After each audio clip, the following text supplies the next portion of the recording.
All right, guys, I'm back. It's May 10th, and I got my favorite home run plays. And I don't know, does this screen look familiar to any of you guys? If you've been here long enough, you're like, oh, shit, that's like what you did last year. That's what we used last year, this strategy right here, the way the slides look. Maybe it rings a bell. So I'm switching over to what we did all last year. It's close enough. I'm done with this crap, trying to micromanage, looking at every freaking player. It's so damn time consuming, and ultimately we had some bad luck.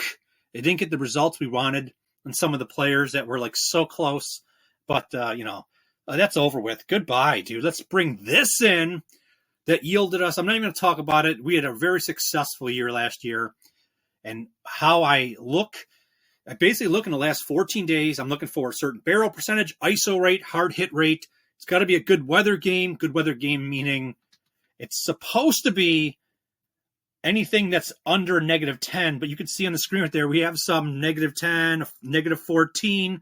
So I'm going to go with it because I don't want to split hairs and everything like that, because the bottom line is I want more volume. I want good quality volume, because that I think is the key for hitting these home runs. When you get to be so pinpoint, like trying to find the best, and you got like 1, 2, or maybe, wow, we break the bank and we have 3 freaking players. It's still not enough sometimes. Like, these home run plays are big plus money, and you got to have enough lottery tickets, so to speak.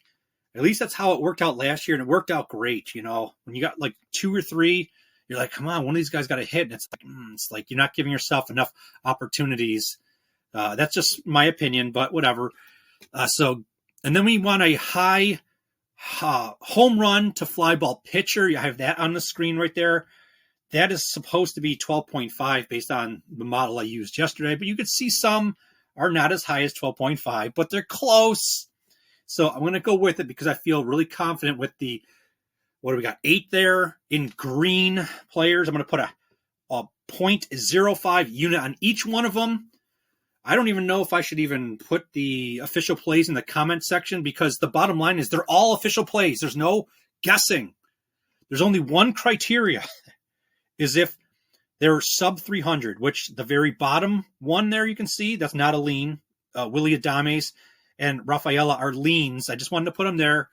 The only reason why they didn't get to be official plays is because the weather is at -23 or worse. So they're out. They don't qualify. But Shohei Ohtani on the bottom there's a high probability, I can almost guarantee, that he's going to be sub 300 to hit a home run. So therefore, he will not be a play. Now, in the past, I have played some guys that were sub 300. So if that's the case, I'll put that in the pinned comments. But as for now, I don't know if I should even bother putting the other ones in the pinned comment, because if they're above 300, it's a play. You guys don't need to, you know what I mean? So, I mean, I guess I don't know. We'll see. We'll see how it works. Just trying to have less hands-on. You don't need me to hold your hand, right? Oh, man. Hope not. So there you go. So I'll quickly, this is what it is, okay? These are quicker videos. You get in and out quick, but if you want to stay, I'm going to just talk a little bit about each player, so maybe I can shed some more light in case you're not someone who wants to play every single one, and you want to kind of decipher which ones might be more enticing to you. So I'm looking at Jackson Merrill. He's taking on Blaylock, a pitcher. Now this game's being played in Colorado, so it's a great ballpark to hit home runs in, okay? Especially when the weather's at +19. Hey, man. And you got a pitcher that is a 2.19 home run to 9 innings. You got to love it. Merrill, like I said, he checks all the boxes for what I'm looking for. Barrel rate, ISO rate, hard hit rate. And just to shed a little bit of light on what Jackson Merrill might see in terms of pitches, Blaylock, he throws the split finger about 32% of the time, and then the four-seam fastball is thrown about 31% of the time. So Merrill has not seen a split finger, but he's got a 500 batting average against the four-seam fastball. 8 at bats, 4 hits. A very small sample size because, again, he was on injured reserve for a while. We used him So disappointing. You don't want anybody to get hurt, but when you hear one of the guys that you love to bet on, especially for home runs, he early on we had him for the very first episode we had him and he hit a home run for us, and not too long after that we used him again and he hit a home run. Then he went on IR and he came back for like 2 or 3 games now, and he's just like he's left off. Like he started where he left off. I'm like, you're unbelievable. So I love him for a home run. Hits all the things that I'm looking for. Okay, next up, Corbin Carroll taking on Dustin May. So Dustin May, just a 6.3 barrel rate. It's all right. I really want to get away from some of this pitcher stuff because all the stuff that I'm talking about is extra. Like I just followed my strategy last year and it worked lights out. I mean, there's a lot of things to it, but to start splitting hairs with like, I don't know if I want to do this one because this pitcher, like, he's only got a 6.3 barrel. Who gives a shit? Who gives a, what? So, but I do want to shed light on some more things. So May, he throws the four-seam fastball as his number one pitch. And you can see Corbin Carroll, 4 home runs on this pitch, a 412 batting average. That's the number one pitch he's going to see. I love that. Home run pitch is a four-seam fastball. Any ball you can hit for a home run, I guess. But fastballs are obviously the ones that get hit for home runs a lot more than some others. So there you go. Let's move on to Lars Nootbaar. You can see his weather is a -10, but he's taking on AJ Smith-Shawver, who when we start talking about on the other channel, launch angle sweet spot, it's when the ball comes off the bat between 8 and 32 degrees. Now, that's kind of similar to a barrel, maybe on the lower end, but more like 25 to 35 degrees. He is one of the worst pitchers at allowing those launch angles off the bat. So that's pretty good in terms of like that. It's like kind of in that range where you want to be for home runs, as long as you're not sub 20 launch angle. But I'm liking what I'm seeing there. He's got a 12.2 barrel, a 46% hard hit rate. And he throws the four-seam fastball about 42% of the time, the overwhelming majority. Like I said, just a great pitch to hit a home run. Nootbaar just fits the bill based on what I'm looking for as in a player in the last 14 days. Then Ryan O'Hearn, this one's a gut feeling. Like if I had to pick one, like the gut is just saying, I love this one. I love this one. But we'll see. Taking on Kochanowicz, a 10.3 barrel, 45% hard hit rate, and a 2.84 home run to 9 inning to left-handed batters.